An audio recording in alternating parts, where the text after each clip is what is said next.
Hey, everybody, welcome to another episode of Crimes, Killers, Cults, and beer. and Beer. I'm Bill, and this is my lovely parodical daughter, or parodical daughter co-host, Sandra. You're kind of old She's enough. back, It's okay. everybody. She's back. I'm back. I wish I had put like the "Welcome back" from Welcome Back, Potter or whatever. But this is yeah. She's been busy, but those of you who messaged me, I told you she'd be back, and here she is, I in all am of back. her glory. Yes, I apologize, for being gone. We just had a lot of craziness going on the last month and a half, and not just like Bill and Todd, Doug and I have been dealing with unfortunate deaths, and that's how shit goes sometimes, unfortunately. So, but I'm back. So Yeah, but this is episode 151. I really hope everybody, and the messages I've been getting, you guys are really digging the Todd tribute episode, and that means the freaking world to me. I mean, it was really difficult for me to make, but that felt like it had to be done because Todd really was that guy. He's not just he's not just my buddy. He wasn't. I mean, he really was that guy that was special to everybody that met him. And if you listen to the tribute, you've heard a lot of people echoing those sentiments. So, but this episode is the perfect episode to release after the Todd tribute because all of you know that he was the self-described crazy cat lady. crazy cat guy. No, he called himself the crazy cat lady. Because we're covering a crazy cat cult. Doug and I have many cats too, so that's right up our alley. But Todd would have loved this story, not because of what the crazy cat cult leader did, but because of all of the cats. I'm not sure if you can tell that I like cats. I don't know if it was obviously obvious or not. I'm not sure, but tonight we're covering Sheryl. Chevrolet. That's like when you like Sean Connery. Sheryl Ruthven, crazy cat lady who runs a cat rescue center, but runs it like a cult. And she literally forced her people not only to retaliate against her enemies by strange methods, including moida, she also had her followers adopt as many cats as they could to ensure their salvation. Because in the Bible, in the book of Garfield, chapter 3, verses 27 and 28, it says, "He who provides the shelter to the most felines, who holy in our midst and of God shall be rewarded in heaven with lasagna and heavenly riches. Therefore, I saith unto you, open your homes to multitudes of felines, and follow me, for I am the supplier of the catnip and the meow of the felines. Thou shalt provide the most heavenly care to the felines, for they hold the keys to the kingdom of heaven, as well as domination over your eternal soul. Love them as thou lovest me, and thy soul shall be saved. Love them not, and thou most certainly perish." Thank you, Garfield. Must be Old Testament.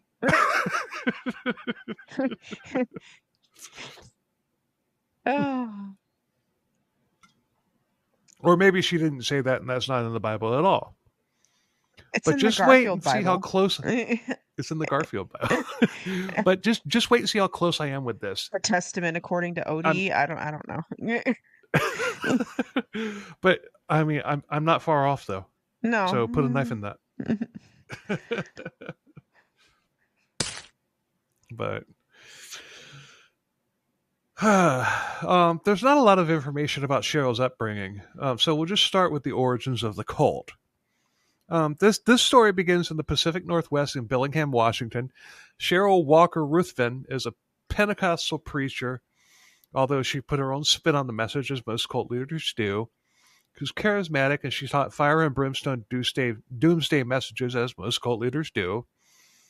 I mean, I honestly think there's more Pentecostal cults than any other religion because they preach fire and brimstone and damnation.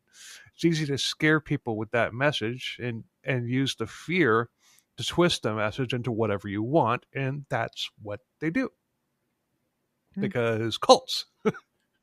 Cults? Yes. Cults. Have we covered a cult Yes, together? we did. We did cover a cult. Oh, that's right. Yes. We did we did my fest. Yes. Yeah. Oh God, that was horrible. Is this one more fun? This is more fun. See, There's no kid diddling in this one. well, that's okay. But if there's cat diddling, I'm about to be out. There's no cat diddling Good. either. Perfect. No diddling in this episode, ladies. Well, there may be some diddling, but I don't know. There's diddling, but it's with of age people who were consenting. Oh, okay. That's great diddling. Okay, go ahead. Right. It's a small cult and only had around 20 or about 200 followers, but they did some serious damage. And although I had never heard of this specifically, I do vaguely remember somebody at CrimeCon in Orlando telling Todd and me about a cat cult. So, I mean, and I didn't realize that. And as I was writing this, I was just like, you know what? That was kind of sounding familiar. And it's just like, yeah, somebody who had listened to the show, knew that Todd was a crazy cat lady, told us that there was a cat cult that we needed to look into. Well, better late than never. I mean, I wish I could have covered this one with Todd, but well, I'll try my best. No, nothing against you. It's just he would have loved this episode. Yeah. I can picture him saying it's just like, I would have joined that cult. I don't know. I mean, do they have any brochures? Because depending on how it sounds, I mean, nah, you won't like it. Hmm. But like Jane Whaley in episode 148, this cult is still active. Unfortunately,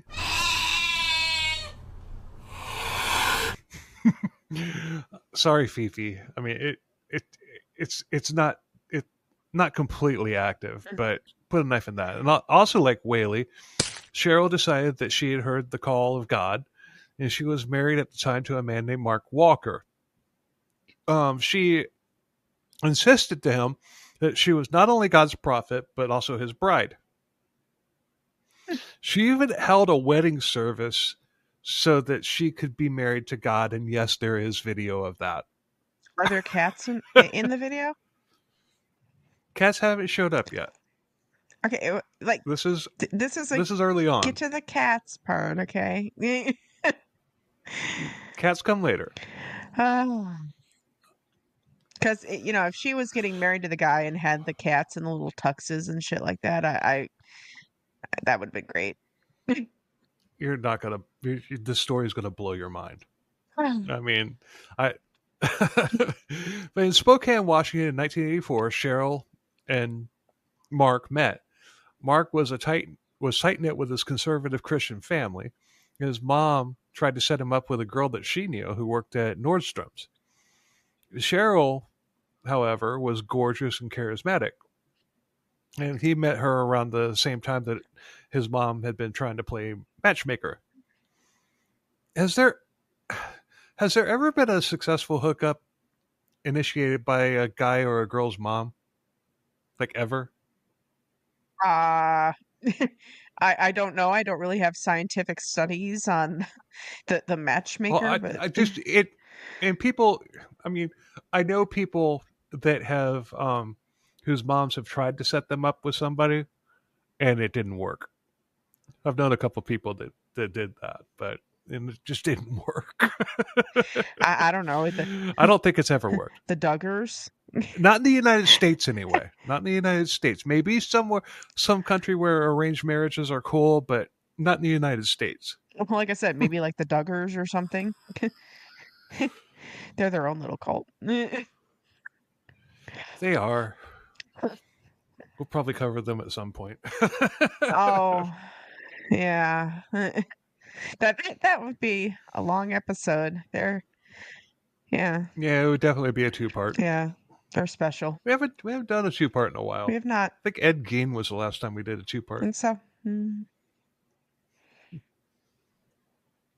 But Mark was more interested in Cheryl, and he asked her out. They dated for 6 months, and after that 6 months, they were married. Mark was 23 at the time, but Cheryl already had a plan in place. She didn't envision being a cult leader at the time, and she didn't even want to, she didn't even want to go to church with Mark, but she did have a lust for power. do cult leaders envision being cult leaders?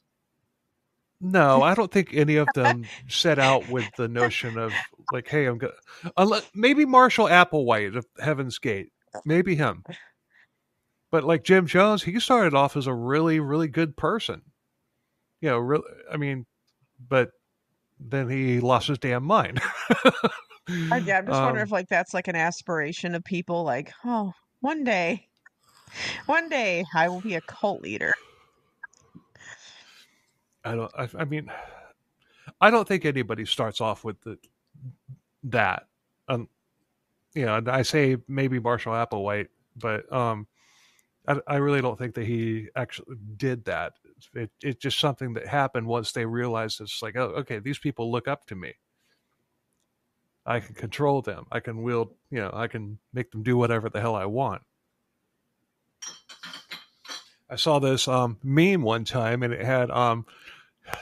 it was Muppets and everything, and it had this one guy, this one Muppet like in a robe, and this other Muppet like looking at just like with this confused, dumbfounded look on his face, and the one in the robe saying, Chief, God really wants me to fuck your wife. Well, you really should have kind of done that in like a Kermit voice or something.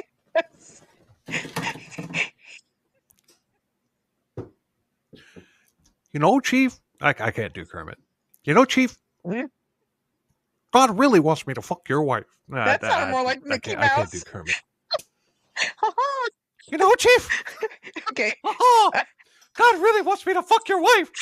Okay, just for everybody listening, that was Steamboat Willie because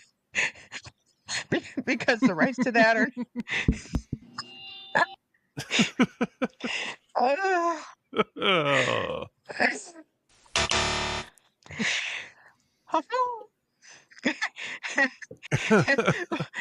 And now that you've just gotten me off on a tangent, I'm just thinking about the fact that, obviously Goofy was the only one that had ever fucked because he had a son. Gorsh. That's Yuckle.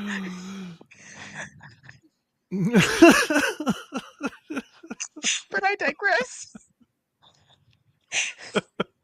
Hashtag. But anyway, Mark didn't realize that she had this lust for power until after they had said I do and had started having kids. 10 months later, their son Colin was born. 3 years later, Landon was born. 6 years later, Olivia was born. After Colin was born, Cheryl's controlling side began to show.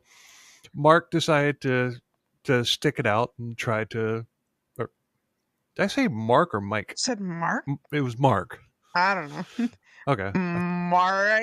But Mark decided to stick it out and try to make the marriage work. Cheryl finally decided to go to church, and she found one called the Gates of Praise, which is a Pentecostal church, complete with speaking in tongues and demon casting out and everything, which I've said many times on this podcast, including earlier in this episode. That's where a lot of cults come from. Pentecostal churches. Sure. Pentecostal and Mormon, I think, are the two most cult-producing religions. Yeah, but Mormons, what do they do? Like dress in nice suits and pedal their bicycle around. Careful what you wish for there, Sandra, because those Mormon offshoot cults, the Mormon fundamentalist cults that splinter off because they want to have, because they still want to have their polygamy and all that stuff. Those are some of the most vile and disgusting and violent cults that there are. They are the kid diddlers, right? That too. Yeah. But they're also murderers. Yeah, we haven't covered a Mormon offshoot cult yet. Like normal Mormons are so nice. Yeah. But as far as like speaking in tongues and everything, I've said many times on this podcast, it is group speak. I mean, you're not getting possessed by an entity that's making you speak in a different language. You're just going, how you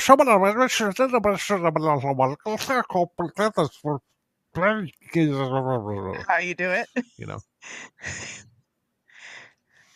That's how I did it. And even as a kid, I knew I was just babbling, but my mom was just like, see, you could do it. You have to. Anyway. Episodes 10 and 11, people.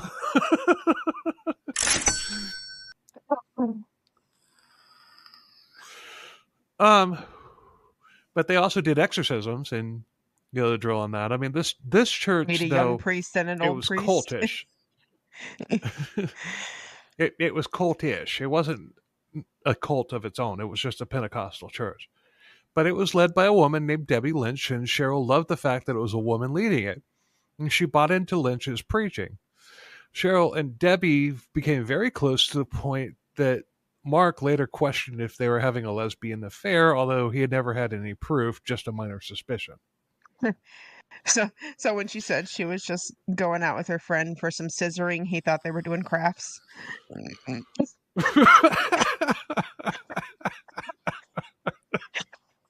Something like that. Lynch made Sheryl an associate pastor, and the juices of power began flowing through Sheryl. She loved being in leadership. But when she preached, it was all about her and what everybody, what everybody thought about her. But her delivery was flawless, though. So people bought in, and she ate it up, to the point that in 2001, Sheryl split from Debbie Lynch to start her own church. Dun, dun, dun. It was called Freedom Fire Ministries. She had no training to be a pastor. Okay, let's be fair. At best, let's be fair. What training do you need to be a pastor? I don't know. Come on. You have to be. I mean, like you said, she had no training to be a neurosurgeon. I mean, that's a little different. Well, in most legit churches, the pastor is basically like licensed or whatever, or he's been through training and all that stuff. But not Sheryl, not Jane Whaley either. But she was at best a substitute teacher for Debbie Lynch, but now she was in charge of her own church. But she hardly ever even read the Bible. A lot of them don't. Here's yeah. But here's a quote from one of her early sermons as the lead at her Freedom Fighter Ministries. Just pay attention, because I just want you to try and wrap your head around this. The purpose of all demonic soul ties is to bring you under that spiritual canopy of authority. So here's the godly soul tie, and here's the ungodly soul tie. The ungodly will buddy up to the godly soul tie, and all of a sudden, I will start manifesting symptoms of cancer. Huh? In what universe does that even make sense? In hers, apparently. I don't know. I mean, I will agree that some people, when they buddy up to you, it feels like you got cancer. I mean, that's. But the thing is this wasn't from text. I took this from a video footage of her actually preaching. That is word for word from her mouth, confirmed by the video. This wasn't something that somebody said that she said. She said this, definitely. Seems legit. Keep going. Would you like to know more? To quote Weird Al Yankovic, it's hard to wargles owls with These all these marbles in marbles my mouth. in my mouth. Don't know, don't know. uh, But but the thing is, she sounded like she was an expert on whatever it was she was talking about. It's not the words; it's the delivery. oh well, yeah. That's And Cheryl had that's what mastered like the comedian Eddie Izzard used to say. You know, it's like 10% what you say. You know, like 90% how you look. 90% how You you look good deliver and it. you Yeah. sound good. You know, it's all good. You know, so like you don't need to know the lyrics to the Star Spangled Banner. You just have to, look like you're, and fish in the sky, but big eyes. Ah, la, la, ah, ah. He says, Well, it didn't really work for Roseanne Barr that very well. no, but she's seen the light about that, right? Anyway, um, Cheryl had mastered the delivery, and as far as her followers, most of which were poached from Debbie Lynch's church, believed that Cheryl was indeed the prophet of God. It's a cult already. Did these people also know that the word gullible isn't in the dictionary? I heard it was in the dictionary twice. Better check.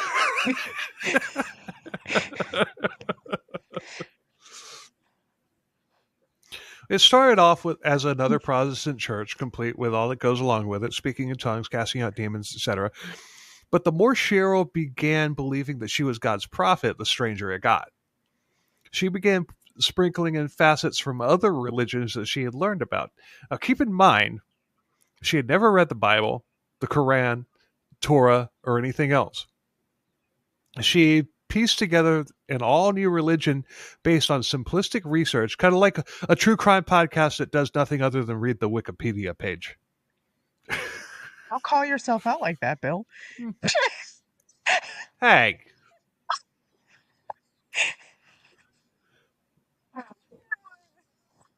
I know you do a lot of research. Just busting your balls. It's the most action they've seen in a while. Sure they have. But she incorporated Catholic mysticism, Egyptian alchemy, even paganism, Wicca, chakras, crystals, and of course the end times, Doomsday, the tribulation, which, like all Protestant cult leaders do, she drove that fear of the end times and doomsday into her followers' heads, like Chicken Little believing that the sky was falling. And of course, she, and only she, had the means to save them from damnation. While most churches held the communion of the bread and cup, Cheryl would mix up a large pitcher of salt water in front of everybody, and she would have everybody come up and drink from the pitcher to purify their souls. And she would take notice of people who were hesitant to drink it. But what if somebody with what if it was somebody with high blood pressure? I know. It's like, excuse me, I need to watch my sodium intake. Drink or you'll die. Oh. Yeah. Rock. Hard Drink and place. I will die.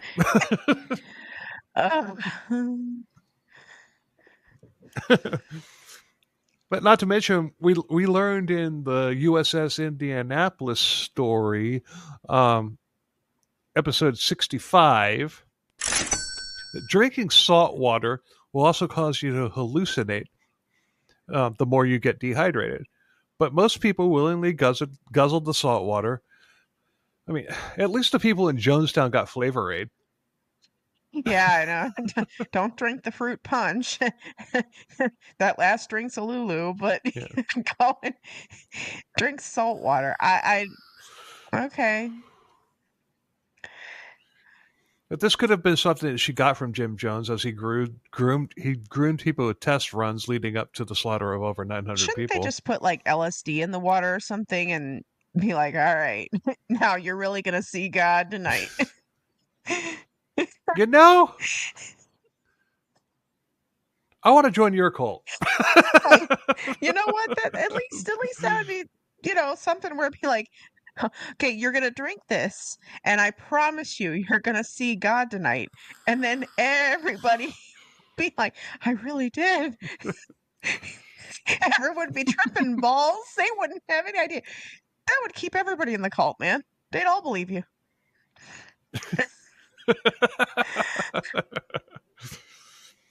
But she passed it all off as God was instructing her to do this. You know what I think?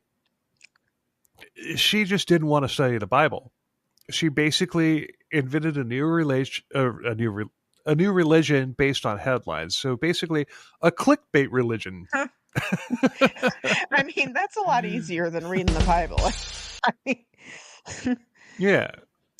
So much doom and gloom, especially in the Old Testament. I mean, God was just so angry and vengeful, and I mean, why? Who wants to read that depressing shit? I mean, I'd rather make something up that sounds good. And those miserable psalms. The Song of Solomon was okay.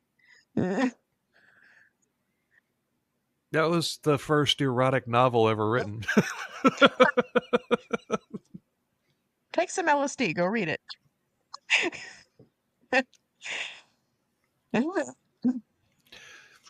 like to see somebody, some filmmaker make like a softcore porn movie about that, about this, based on the Song of Solomon. Although that might be considered blasphemous. It's biblical, okay?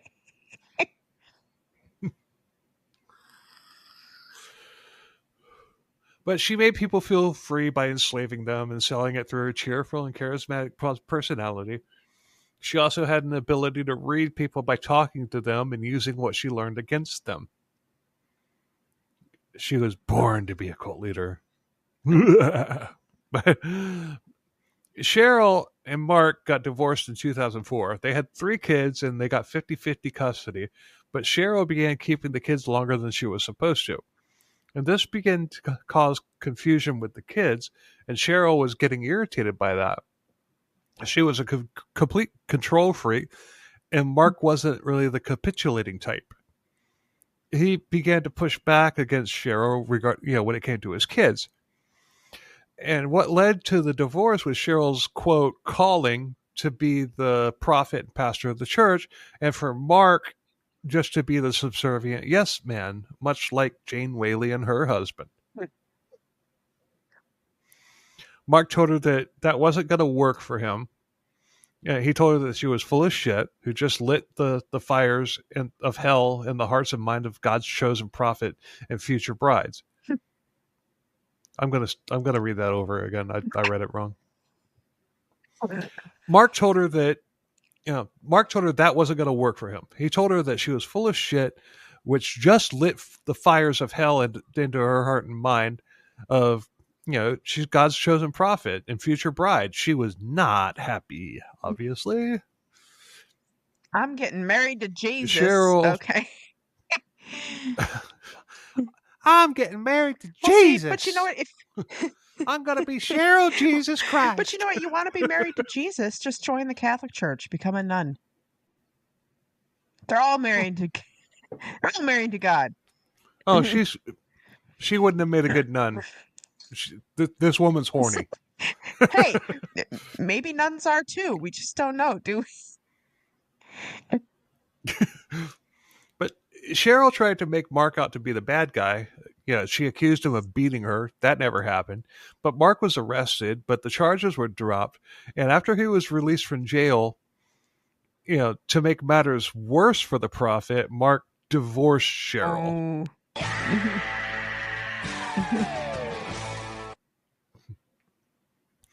He fought her hard. He fought her well. In the courtroom, he gave her hell. And when it came to the judge's decree, Mark and Sheryl would share custody. It fit. It fit. It did. If it fit, I'm going to do it. So she built her following as she always played the victim card, making herself out to be a victim of Mark, and it worked. Her followers believed everything that she said. Mark was the devil, and he was trying to take her and the church Man is down. the devil. But he was not only he's the devil. He was manifesting demons, but not only was he manifesting demons, he was Baphomet himself. All right.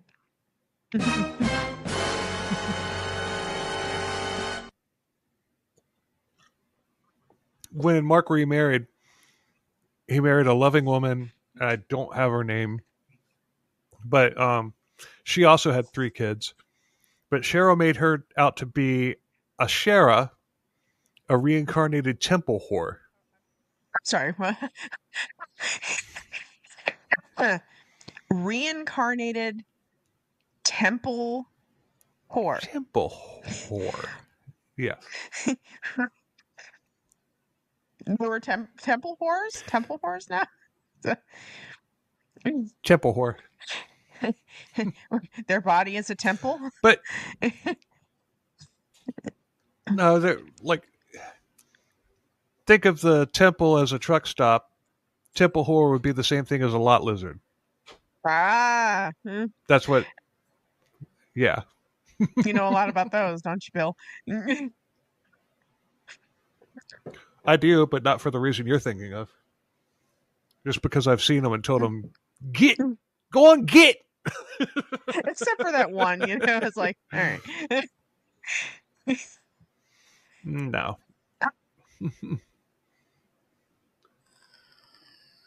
They don't get free showers. You have to buy. Yeah. Well, but you do. No. But the whole the shower fit 2 people. The whole time this was going on. The whole time this was Mark. The whole. The whole time this was going on, Mark had no idea that Sheryl was preaching to her brainwashed followers that he was a devil who deserved to die. It later came out that Sheryl even had their kids talking like around the breakfast table and everything about ways for Mark to die. Like how to kill their dad. Yeah, to this day, unfortunately, sadly, Mark's kids are still estranged from him, and to this day, they believe that he is evil. Sad. It's heartbreaking. Yeah. She also openly preached that in order for her to carry out God's will, Mark had to die. One survivor even recalled that Sheryl would lead prayer circles, and the survivor actually admitted to praying for Mark's death, although she's ashamed of it now. But when she was in the cult, she believed every word that Sheryl said about him. After the divorce, a woman named Mary found her way into the cult through her sister. She was a 27-year-old lesbian who was raised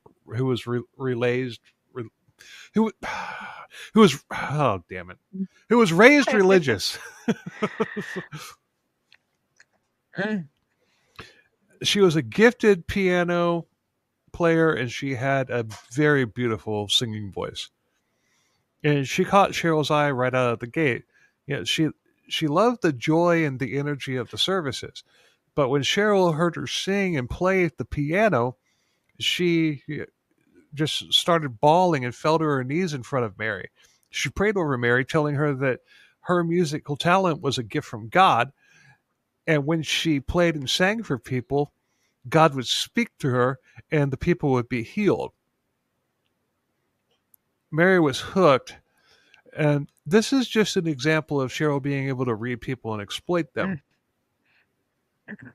This is the only reference of faith healing in this story that I've, I mean, this isn't a faith healing cult, but there are elements of it. Well, I think every cult kind of needs a little some of that thrown in, like a little dash of faith healing, a little dash of, you know, demons, a little dash of Well, apocalypse. yeah, I mean, you can use that as a weapon. It's like if you know if you're sinning, She you're gonna not going to heal get the healed. she If gonna you want to heal get the gay healed, out of this poor girl? Is you that what have she to gonna do?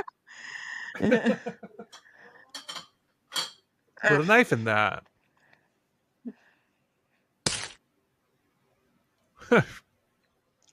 Mary was a lesbian, so she was attracted to Cheryl, but Almost. damn, homosexuality was a sin even in this church. Cheryl knew that Mary was gay, and she used that to draw Mary in, and as a result, of course, Mary fell in love with Cheryl. Of course Oh. she did. I mean, one night, wow, wow, wow.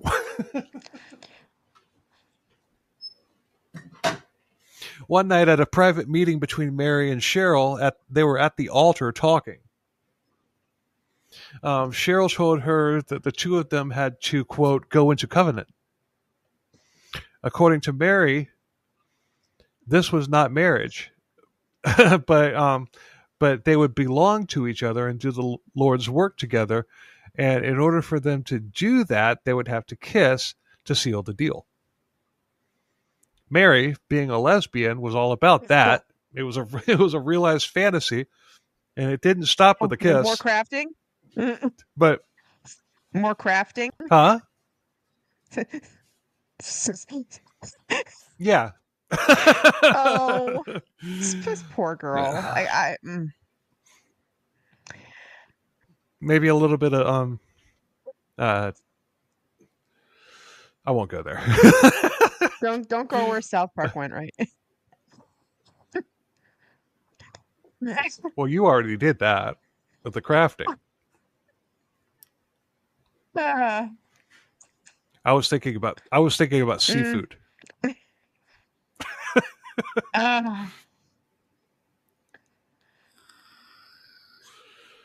But Cheryl constantly told Mary that their love wasn't homosexual because homosexuality was a sin. I'm having sex with And you, but she don't would even worry, preach sermons. it's not gay at all. Right. Okay. But I mean, she would even preach sermons against homosexuality. But no, what they had was pure Yes. love from God.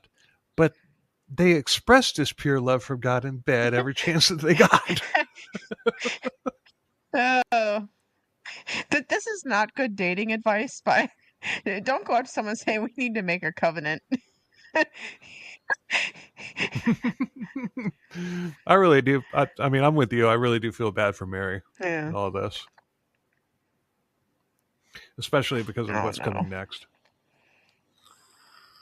So wait a minute, hold on. When you said this was a cat cult, you're actually talking about cats, right? You're not talking about the. No, I'm talking about the feline variety. Because apparently Cheryl and Mary. Now the cats come later. She really liked the cats come later. The cats come later.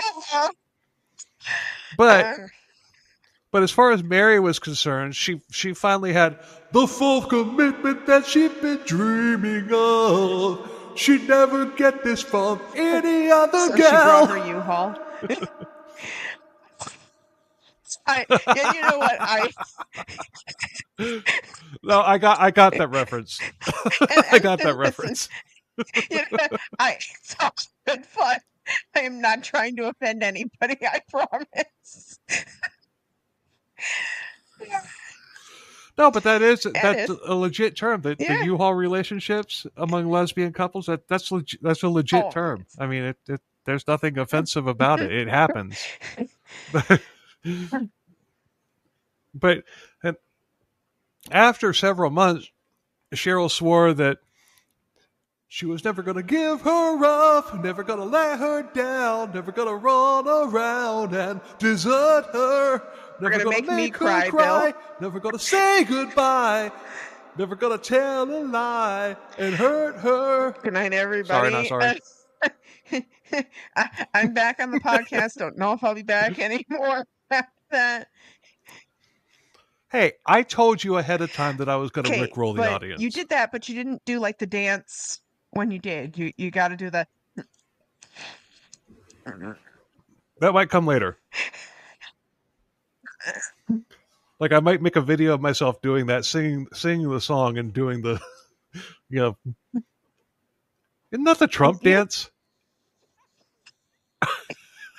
I mean, yes, but It's similar. It's similar. that's when you don't know what to say anymore. When you have no more speech left to make. That's it.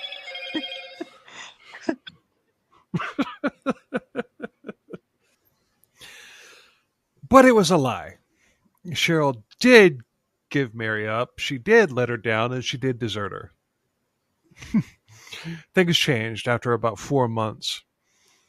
And one night they were lying together, naked in bed after a steamy session of passion that was not homosexuality.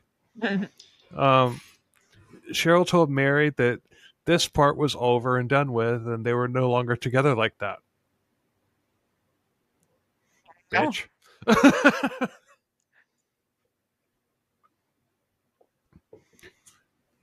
Mary had no idea that she was headed for a heartbreak.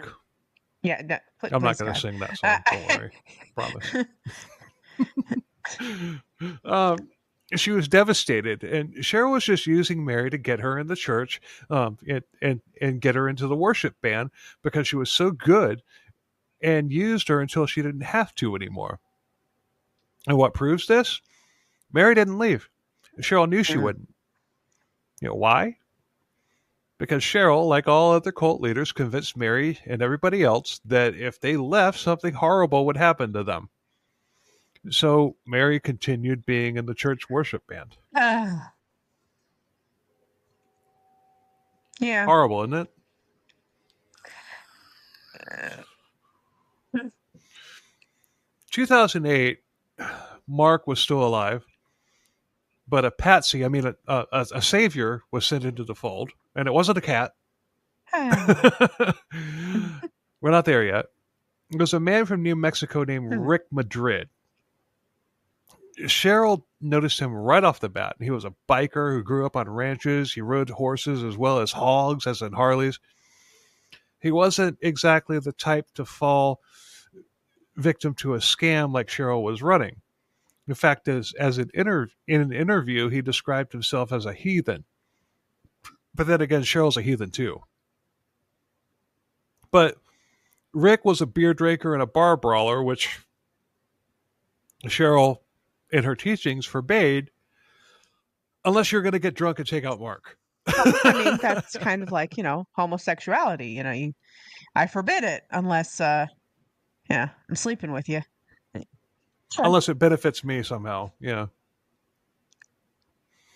But Sheryl obviously had a thing for bad boys, and she singled him You're gonna out and sing began that praying song over too? him, making prophecies about him. Nah, I won't. Nah, I'm sorry, but, one Rick roll, that's plenty. What you gonna But do? What you gonna do when they come in you? oh, you Wait, can no, sing it. Go no, right that's ahead. not it. No. Oh, wait. Oh, nope. But she was making prophecies about him during church services, and let's face it, Sheryl was really pretty at the time. And pictures of her from that time, she kind of resembles Princess Diana shortly before her neck, but with Shortly.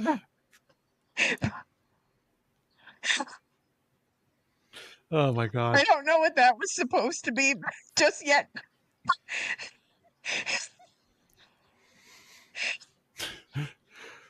She resembles Princess Diana shortly before her death, although she had a much longer neck.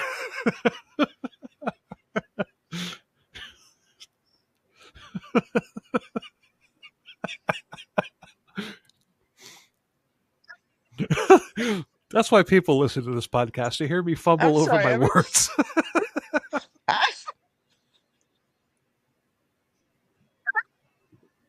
gonna start wheezing. Oh my god. Okay. No, I found it so damn funny. Okay, anyway.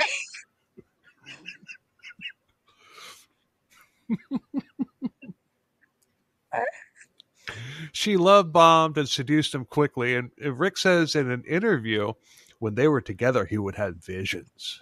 Bit.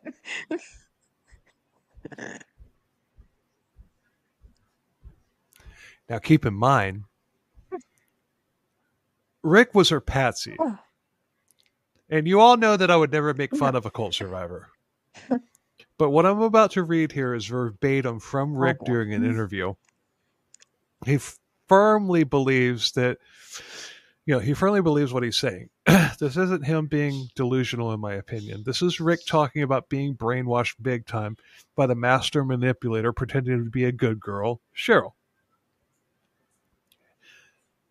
And I should have uploaded some freaking 70s porn music for this. I could add it later.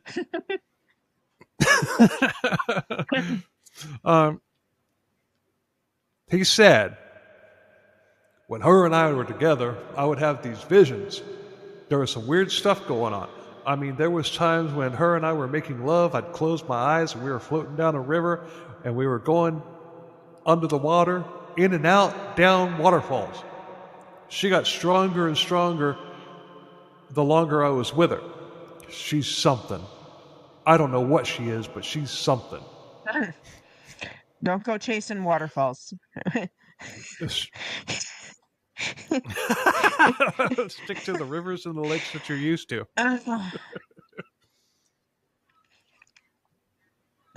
She's something, all right. Rick relocated from New Mexico and moved in with Sheryl. Shortly later, what happened? Take a guess. Oh, I don't know. Are we getting to the cats? Nope, not yet. I don't know. Did they form a covenant too? Did they In a manner of get speaking. married? Did he join the cult? Marriage is what brings us together today. Today. And wow, as an offshoot of that, what's really funny, little but I digress story. At Doug and my wedding, our friend did that little marriage thing at the beginning of our vows, and the audience. Oh yeah, well, and of course awesome. Everybody watching, was laughing. Well, I had one aunt, God rest her soul, but I had one aunt who had no idea about that movie. And apparently she turned to my other aunt and said, I think it's awful that these people are laughing at that poor man with a speech impediment.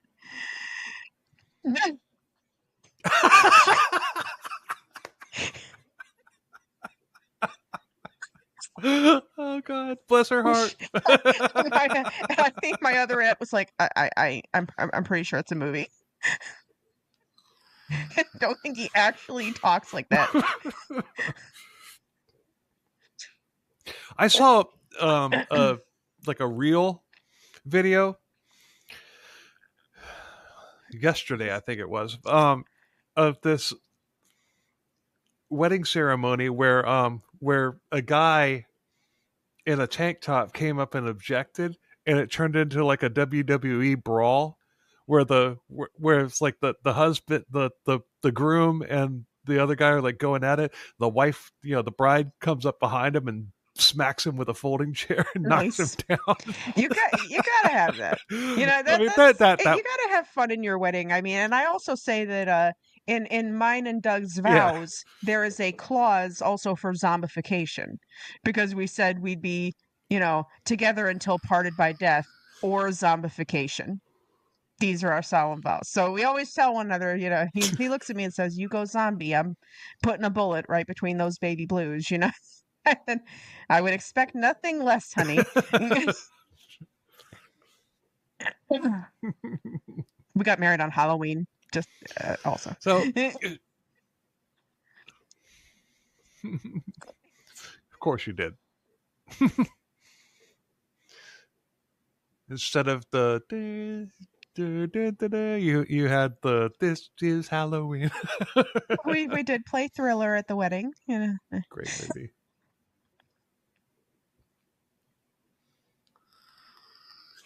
Sheryl then doubled down on the Mark must die bit. She said that Rick was the church's new spiritual father and the spiritual husband.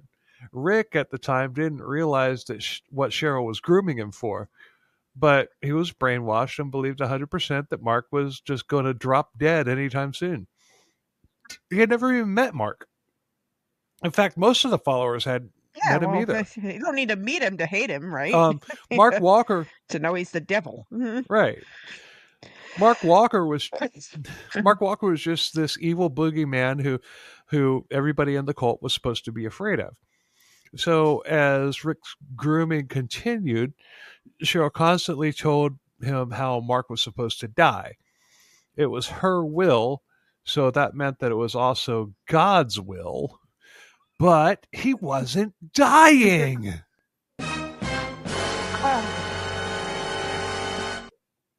I'm not dead. I'm not dead yet. I think I could get better. I feel happy. You'll be You'll so be dead so in a dead in moment. a moment. When's your next round? Thursday. Could you give me could you give me a little help here? Thanks so much.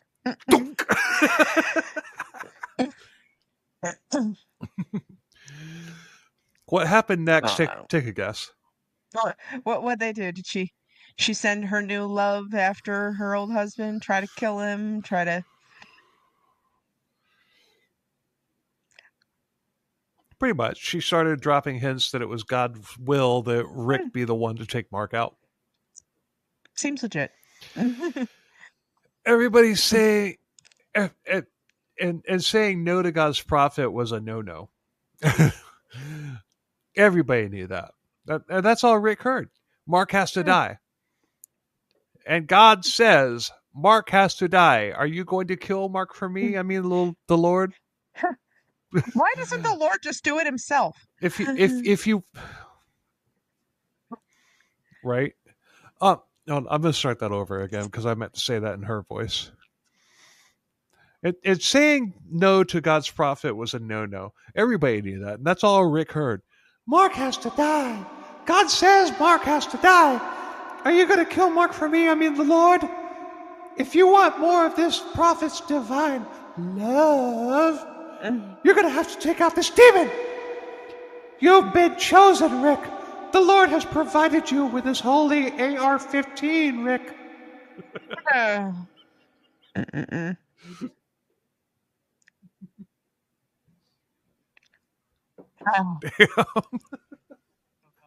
The Lord also taught him how to shoot the AR-15 accurately, meaning Rick spent over 100 hours and spent thousands of rounds teaching himself how to be a sharpshooter. Here's a word of advice, people. This just proves, I mean, we'll take guitar playing, for example. The only thing that sets my abilities apart from like Steve Vai, Joe Satriani, Herman Lee Talent is what? Practice. You asshole. Practice. Rick became a crack shot marksman. He could hit anything from over 100 yards away. Had he joined the military, he could have easily become a sniper.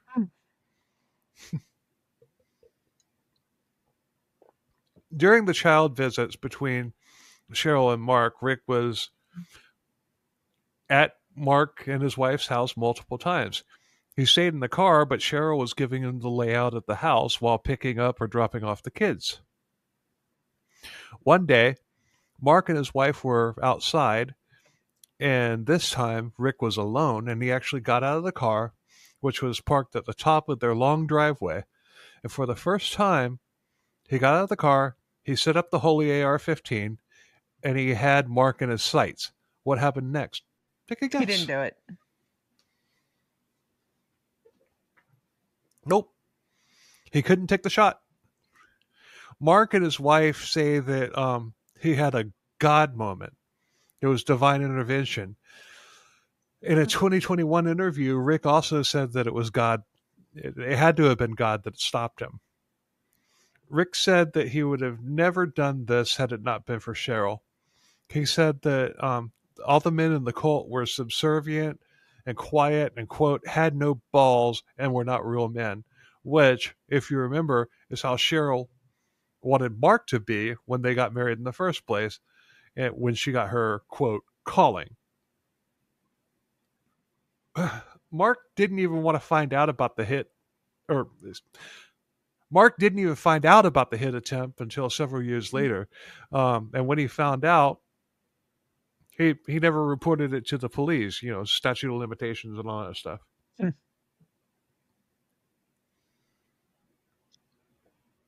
None of the men in Cheryl's cult would have done this, which is why Sheryl fixated on Rick when he showed up. But now Rick had failed Sheryl.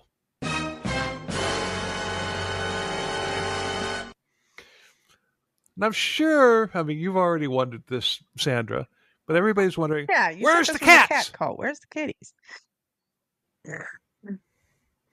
They're coming. I promise. That's the dragons in Game of Thrones. They're coming. They're coming. Yeah. The pizzas are coming. They're coming. This story was so much more than this story. The kittens are coming. You promised me kittens. What? One red light if by land, two red lights if by sea. But the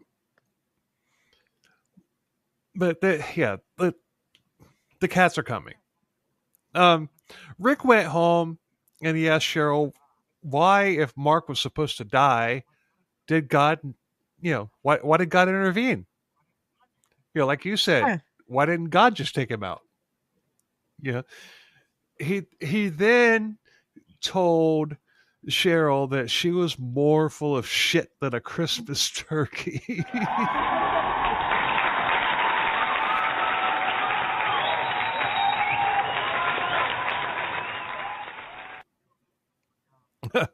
Sheryl then kicked Rick out of her house and out of her life.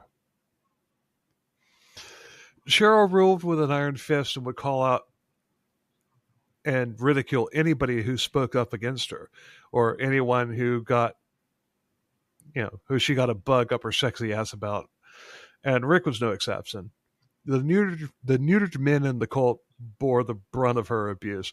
She would make accusations against men in front of, not only in front of their wives, but in front of the entire congregation. And the men just sat there and took it. She would do this and then break into a maniacal movie villain laugh. And she said that these men's plots were irrelevant to her because she was God's prophet. And there's actually a video of her admonishing men like this. It seems to me that she didn't really like balls that much anyway. She was, I guess she played for both teams, but well, she did have, she played for both teams. But if you stood up for yourself or had the balls to tell her no about anything, you'd pay severely. And as far as Sheryl was concerned, Rick had a target on his life for not carrying out the ordered hit by God on Mark. After condemning Rick's soul to hell in 2009, Sheryl went on she went on to spiritualsingles.com, and that's not like prison tender, like something I made like up. Christian That's an actual website. Spiritualsingles.com. And and she went on there to find a new man. And the cats are next in the story, I promise. She struck up a conversation with a man named Sanjon. And that reminds me of, like, Sancho from the Orgasmo movie. I'm Sancho. What can you do? I'm Sancho. Well, what do you do, Sancho? I'm Isn't Sancho. that the isn't that the movie with the stunt? Such a It's a stunt cock. the stunt cock, yeah. That was a Wasn't great it black? movie. Oh, like the stunt No, cock wasn't like the guy in the original one a white guy and the stunt guy. actually, you know what? I think I actually, yeah, I Yeah, think in one scene it was a black stunt, that's what made it even better. and of course it was because it's the South Yeah. Park creator, so of course it was.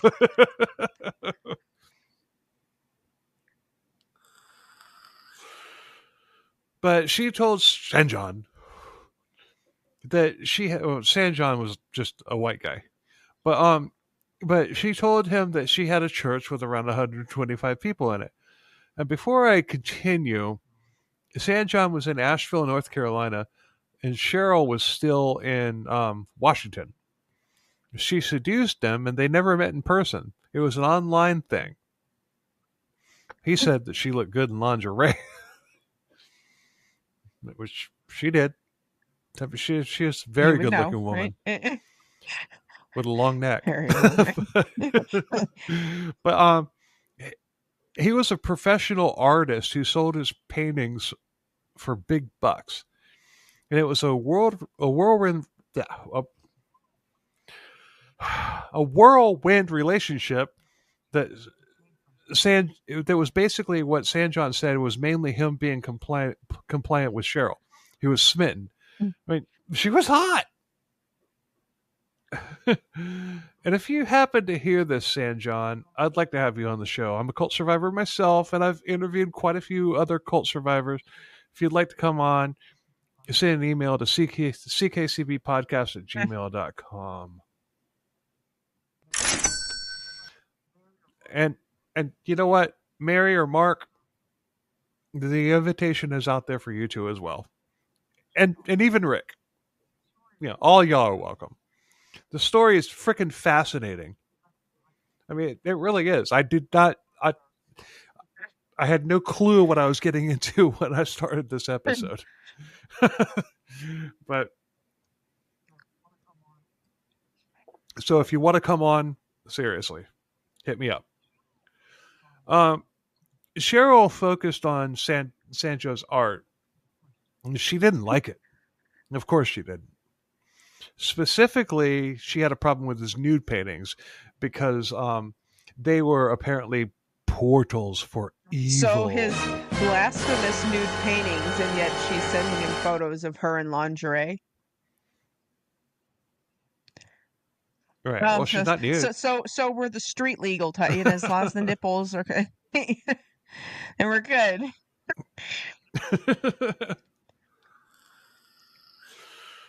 But Sheryl demanded that he burn those evil paintings.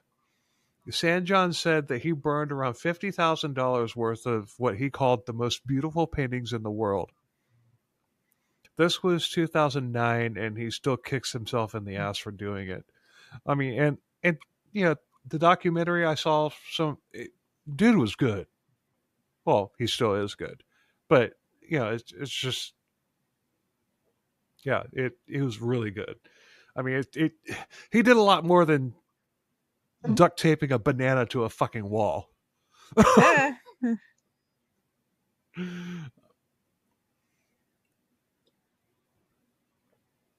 She had no intention of ever meeting Sanjon. She just wanted to see if she could ruin a man without ever meeting him. Well, mission accomplished. Um, but Sheryl doubled down on the people that she was in contact with, meaning her followers. She doubled down on the new religion aspects, really even amping up what she had already added and even adding more. In addition to what I mentioned earlier, she would now have them dancing around a fire, singing and chanting. And she even added something Cats. completely new as Cats. well. Take a guess. Yay. Cats! Lots and lots and lots and lots and lots and lots and lots and lots of cats. And that's where we'll pick up next week in part 2. Don't worry, people. They're coming. I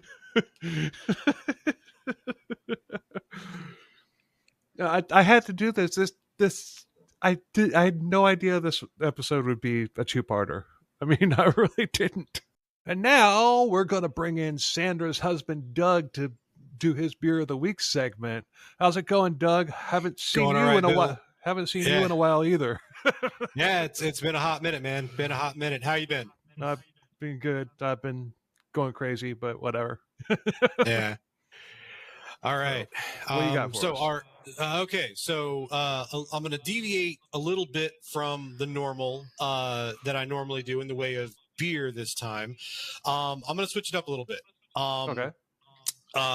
With respect to Todd and watching a few of the previous videos that he was in and such, I picked myself up one of these bad boys. A powder blue sippy cup. Powder blue sippy cup. Awesome. And I'm going to be mixing up, instead of a beer, some rum and Coke. Rum and Coke in the powder. Oh, sweet. That's awesome. Yeah. So, but like all things, I got to do a little special, right? So with my beers that I do and everything, it's other than that one we won't talk about from a few weeks ago. This is a special one. So this rum is not Captain Morgan. It is not. This is it's from Tropical Isle Palms. And you can only get this at ABC Liquor. That's the one fun fact about this. It's only available at ABC Liquor. Is it like a name brand from them, or? No, it is not a name brand from them. It's the only distributor that has it is ABC Liquor. Okay. But it's produced and bottled Tropic Palms Company in Princeton, Minnesota. So it's out of Minnesota. But the one thing that really gets me about this is this has won several awards for spiced rum and such. All of the ingredients are all natural. No artificial colors, sweeteners, preservatives, any of that stuff. So no corn syrup. No, all natural. It's won several awards, and the best part is it's affordable. Like this bottle, it's a 750 ml, right? 70 proof, normal rum, right? But $15. $15 for this. Man. It's 750, so it's a 750 mil, so a normal bottle of liquor and whatnot. But $15 for this, and it's super good. It's a really, really good spiced rum. I can't recommend this stuff enough. It's a good mixing rum. It's not a sipping rum. There's other high end models that are bottles or whatnot that are sipping rums and whatnot. If you're looking for making your rum and cokes or whatnot, this right here. This is the stuff. Okay. But again, it's Tropical Isle Palms spiced cast rum. Really, really good. So let's get it done here. So I've even got my little measuring shot thing here. Measuring. Yep. So we're gonna do one, and we're gonna do one for Todd. We're gonna do a double here. So nice. There's that. And with my rum and cokes, I do cherry coke opposed to regular coke. I like to add a little bit of pizzazz to it. But pour that up there. There's that. So we have our rum and coke mixed in the powder blue sippy cup. In the powder blue sippy cup with the topper on it, and let's give her a sip. Oh, that is smooth. Oh, that is so good. Even with a double pour, it is amazing. It is very smooth, very sweet.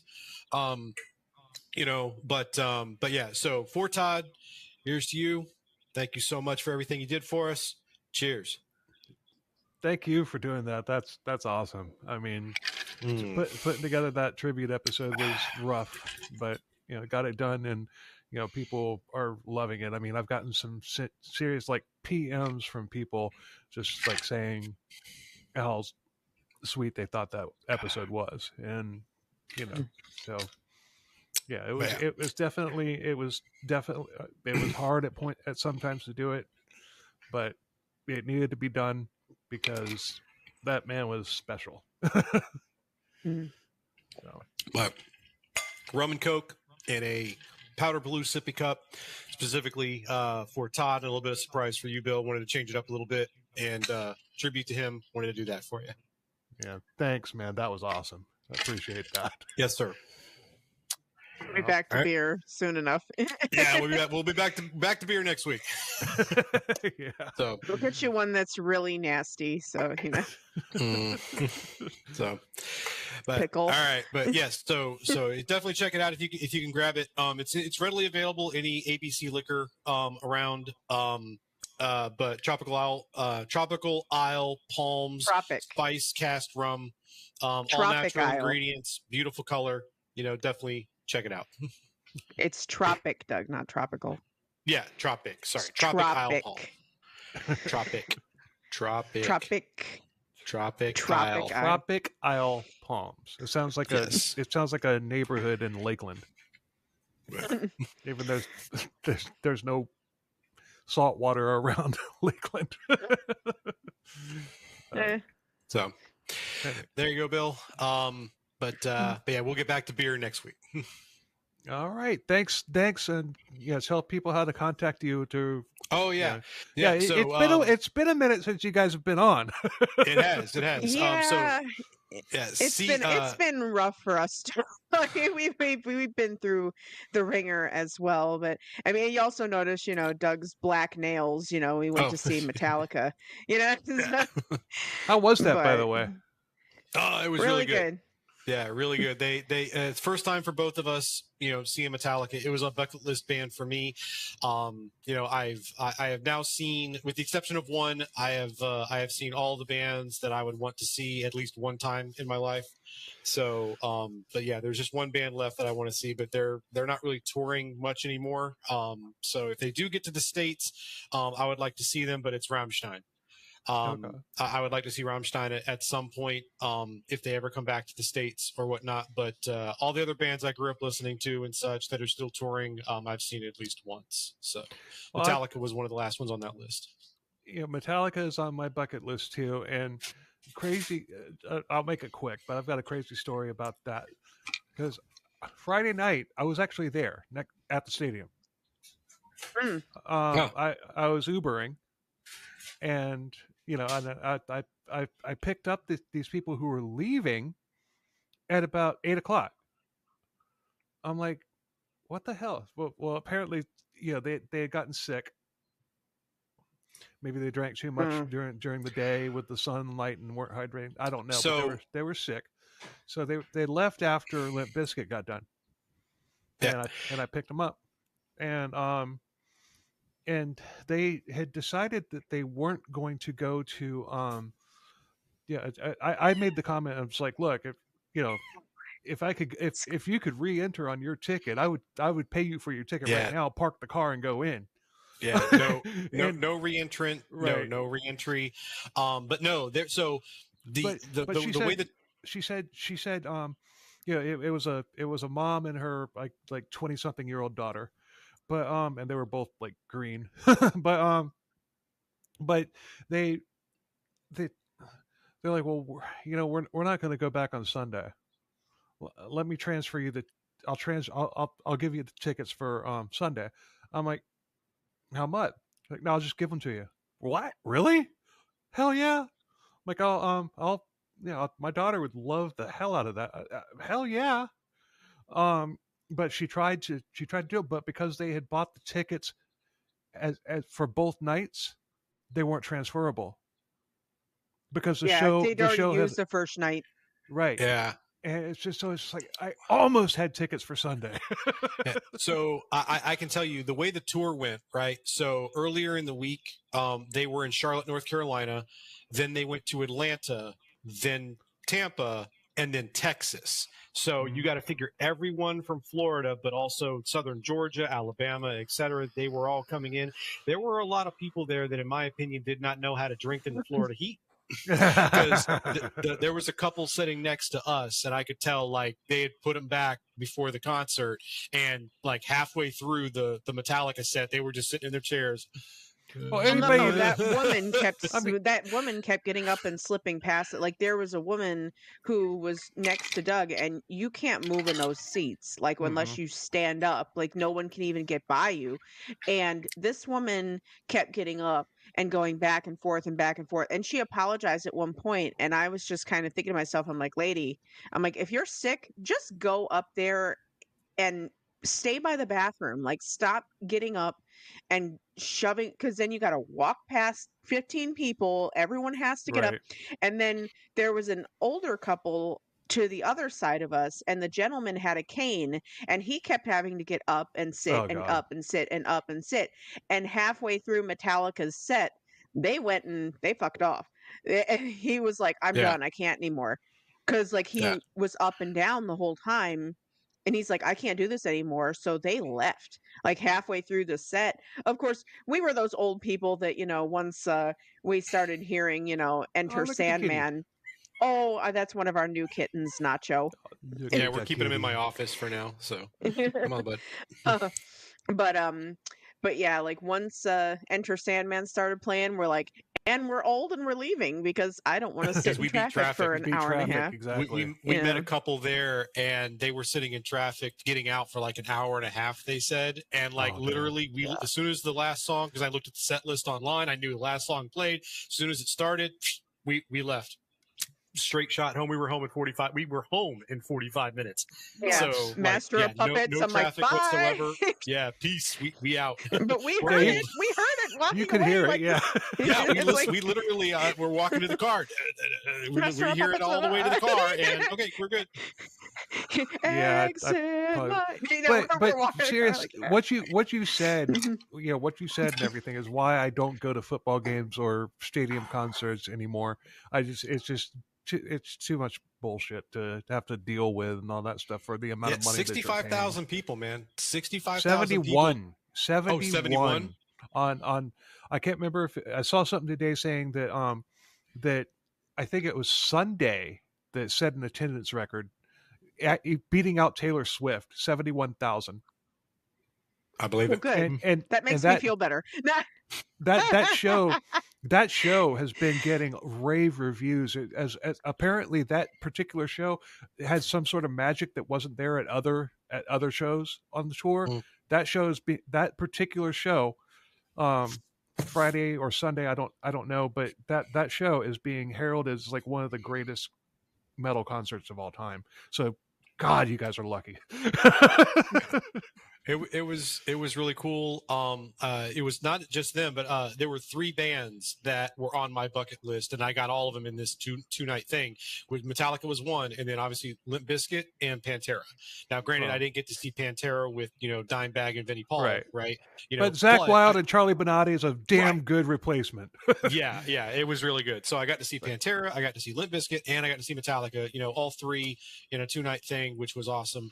But the only band left, like I said, that's on my bucket list is Rammstein at some point. But all the other bands I listened to growing up and whatnot, I've seen them all live, which is great.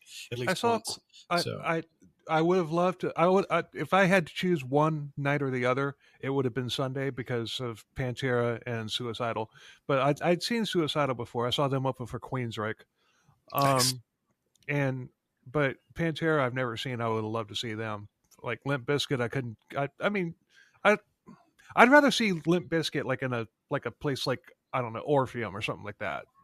Like a smaller venue. It seems like it would be more fun for Limp Bizkit. And the 9 Kills, whatever. Ice Nine Kills. I had no idea who they are.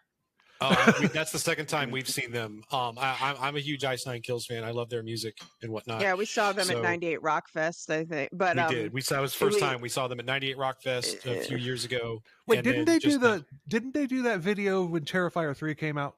They did. Yes. They did. Oh, okay. They did one of the songs on the Terrifier 3 album. So okay, I know who they are then. I didn't know who Suicidal Tendencies was. We sat in the arena. I didn't know who they were. I'd heard the name before, like I'd heard the name, but I had never heard any of their music. Nope. You do know that the bass player of Metallica, Rob Trujillo, used to play for Suicidal I didn't know that. back in the 80s, and the guy playing for Suicidal now is Rob's son. Oh, Oh. cool. I didn't know who I was like, meh, and it was too hot because I like Ice Nine Kills and Limp Bizkit, so we were kind of out in the sun for at least a good hour and a half until it set enough to shade our Yeah. seating section. But word to the wise, if you ever go to a concert at night at Raymond James, get a ticket on the west side of the stadium. That would be the home. That would be the home. The home side. Because those people Because on the other side, especially up okay. higher, they were in the sun till friggin' 8:30. Oh my God. Mhm. I would never. That Oh, would have that's been by awful. design. That's by design. So the Bucks, it's just like that in the Dolphins stadium. The Bucks and the Dolphins on the home side, they get the shade, while the opposing team, and like the Dolphins, they take it one step further. For their home games, they wear all white. You imagine the Steelers coming down, having to wear Mm, their home uniforms out there in that sun. Mm-mm. yeah. That's So, by But design. all would right. do that. Well, All right. I'm gonna go and check out, Yeah, and we I'll went a let you little guys. long, but I hadn't seen you guys in a while. Yeah. So, But we but digress. but yeah, it's ckcbeer@gmail.com. Send me some beer, or get in touch with me, and we'll figure out how to get it sent to me. I'm happy to review it. So looking for Absolutely. people to send me some beer, and happy to go through it, review it, and give you my thoughts. All right. Thanks, Doug. We'll see you next week. Sorry, not sorry for the cliffhanger. Thanks a lot for listening, everybody. We appreciate the hell out of it. Please subscribe, like, follow, YouTube page, comment, follow us on whatever streaming platform you use, Spotify, Apple, iHeart. You all know If you what the like hell us, to do. tell a friend. 5-star ratings are awesome. 5-star ratings are awesome too. I just got a 1-star recently where somebody was like actually telling me how to do my podcast. So, where's your podcast, bitch? Where's yours? But anyway, if you like us, tell a friend. If you hate us, tell an enemy. And until next week, Later. later.